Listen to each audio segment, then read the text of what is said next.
So in the previous video, we saw how to trigger actions using a fork. Now we'll look at calling events in a sequence. So rather than calling them in parallel, we call them one after another. So the first event would then be followed by the second and the third. And let's just say that we keep our blink. But then once it's completed, we'll stop it. We'll use our move to, and perhaps at that point then we want to scale, and we can scale it by a specific percentage. So we're going to use a scale by action. So I'll remove my fork and I'm going to add the sequence and push it up just to keep everything nice and clean. So what am I running? I'm running a sequence. How many events? What is the size of this sequence? It's going to be 3 events. Start with a blink, followed by a move to, and we're going to add the scale by, so which is a transform, scale by. And 0 is current P. You can think of it as 100%.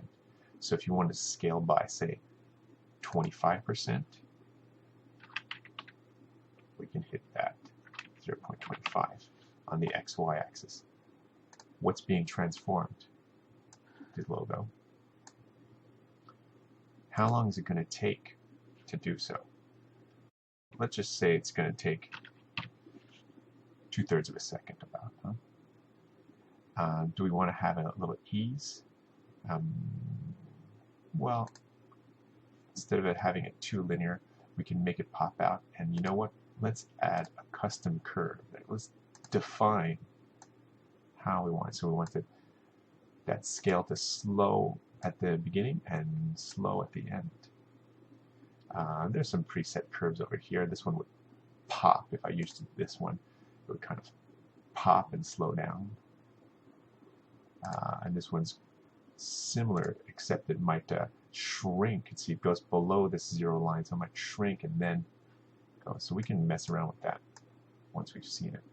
So I'll just keep it up here for now, so you can see what that looks like. And of course, we still need to drag it into the sequence, otherwise it won't show up.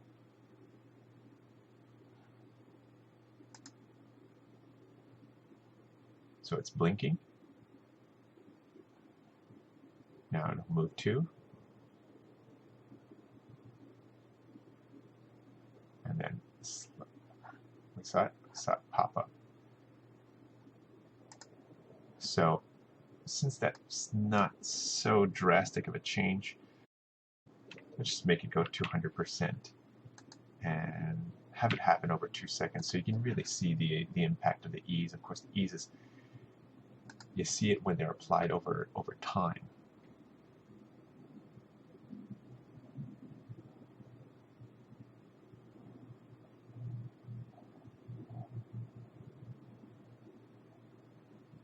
And there we go.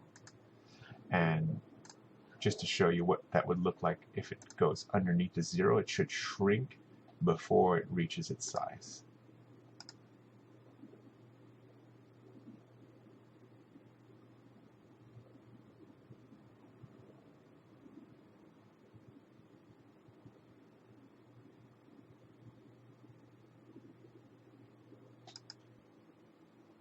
Now there's another way to get this same sort of animation that doesn't involve adding the Bezier points.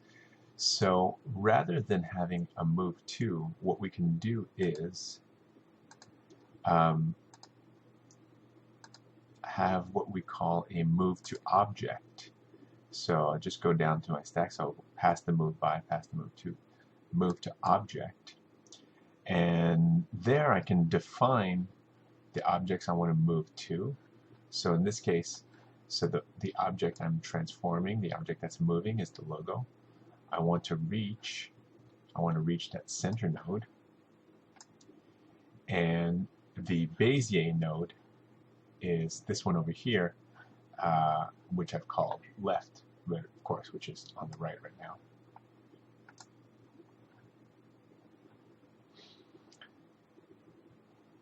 And so let's keep up our good habits, move it back up.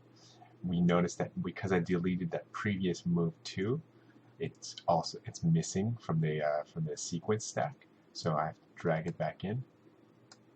The other assignments still are the same, so they're okay. And of course I have to throw in the same duration that I was using in the past. And I hadn't assigned any E, so we'll leave it like that.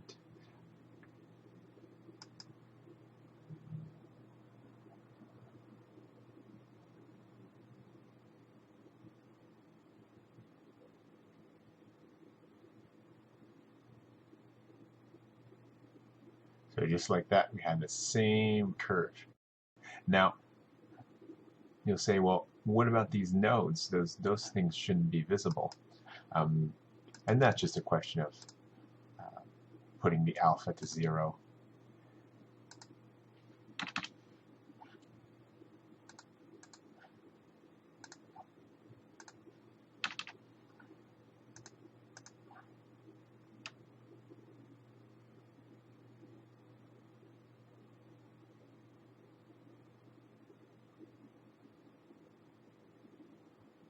So same movement, we no longer see those nodes.